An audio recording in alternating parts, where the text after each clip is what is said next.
दूसरों की परेशानी में खुश मत होइए, दूसरों को परेशान करके खुश मत होइए, क्योंकि दोस्तों आप जो देंगे ईश्वर आपको पुनः किसी न किसी रूप में कहीं ना कहीं एक गिफ्ट के तौर पर वही लौटा देगा। जी हाँ दोस्तों, किसी को खुश करके तो देखिए, किसी को खुश करके तो देखिए, फिर जीवन में कितना मजा आएगा, कितना आनंद आएगा, वो आप अनुभव भी नहीं कर सकते।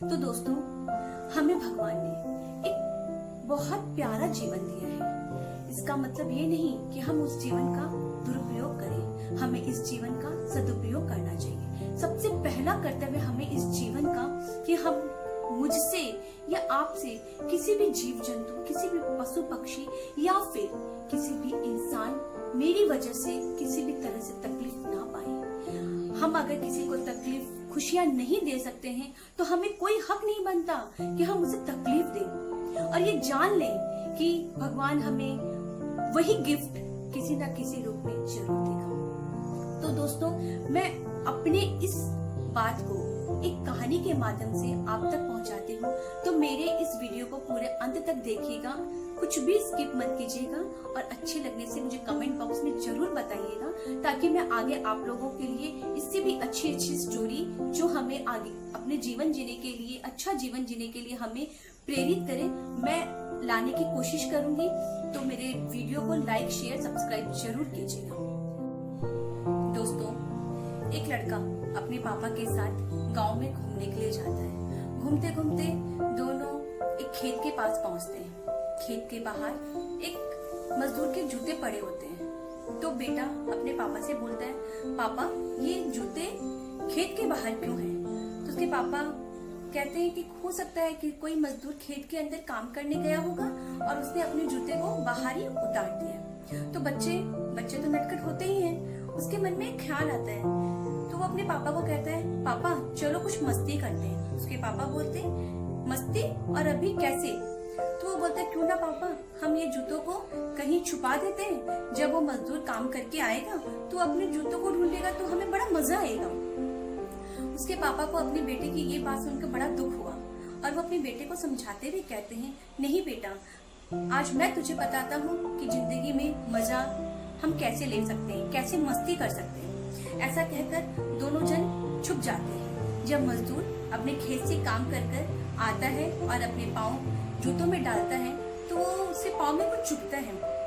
वो अपने जूतों को उल्टा करता है, देखता है कि उसके एक जूते से कुछ सिक्के उसके हाथ में आते हैं। वो बड़ा खुश होता है और फिर जब दूसरे पैर को दूसरे जूते में डालता है, फिर वापस उसके पैर में कुछ चुभता है और वो जूतों को उल्टा करता है तो देखता है फिर से उसके हाथ में सिक्के आ गए। वो इतना खुश होता है और घुटनों के बल टिक कर भगवान को बहुत धन्यवाद करता है और उस इंसान के लिए वो भी इतना धन्यवाद देता है और उसकी आंखों में आंसू आ जाते हैं। उसे ऐसा लगता है कि आज भगवान ने कितना बड़ा चमत्कार कर दिया, किसको भगवान के रूप में भेजकर मेरी आज उसने इतनी बड़ी हेल्प कर दी कि आज मैं इन पैसों से आज अपनी बीवी के लिए, बीमार बीवी के लिए दवाई लेके जा सकूंगा और मेरे बच्चे आज भूखे भी नहीं रहेंगे।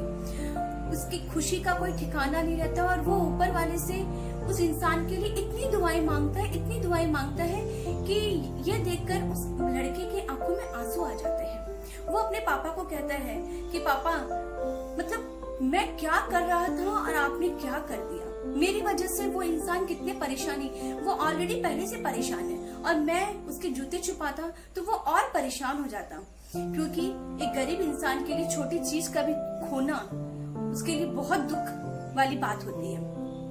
और आपने उसे चंद पैसे देकर उसके चेहरे में कितनी खुशी, भगवान को उसने कितना धन्यवाद दिए हैं और हम लोगों के लिए, हमें वो जानता भी नहीं कि किसने उसकी मदद की है और वो हम लोगों के लिए कितनी दुआएं मांग लिया। मैं बचपन से इन सब बातों से अनजान था, आपने मेरी आंखें खोल दी। अब मुझे अपने जीवन में ये संकल्प लेता हूँ कि मैं कभी अपने द्वारा किसी को तकलीफ नहीं पहुंचाऊंगा, ना किसी को परेशान करूंगा, क्योंकि परेशानी में कुछ मजा नहीं है। इंसान को अगर हम खुश नहीं कर सकते हैं तो परेशान भी मत कीजिए। हमें हक नहीं बनता है कि किसी को हम परेशान करें, किसी को हम दुख दें। हमें उसे अगर खुशियां हम दे सकते हैं तो उसे भरपूर खुशियां दो, ताकि वो जरूरी नहीं है खुशियां देने वाला इंसान आपके सामने आए, क्योंकि अगर आप अनजान बनकर भी दूर से भी अगर उसे खुश करते हैं, वो इंसान दूर से भी आपके लिए दुआएं जरूर मांगेगा और पता नहीं वो दुआ आपके लिए कब काम आ जाए। तो दोस्तों, मैं यही कहना चाहूंगी कि हमें किसी को तकलीफ नहीं पहुंचाना है। मैं बार बार यही कहना चाहूंगी, भगवान हमें कहीं ना कहीं, कभी ना कभी वो गिफ्ट जरूर देगा जो आपने दूसरों को दिया है। इसीलिए मैं अंत में यही कहना चाहूंगी, हमें अपने जीवन में दूसरों को खुशियां देनी चाहिए। इससे हम भी खुश रहेंगे और हमारा परिवार, हमारा समाज भी खुश रहेगा। अगर आपको ये स्टोरी अच्छी लगी तो प्लीज कमेंट बॉक्स में जरूर बताइएगा और लाइक, शेयर, सब्सक्राइब जरूर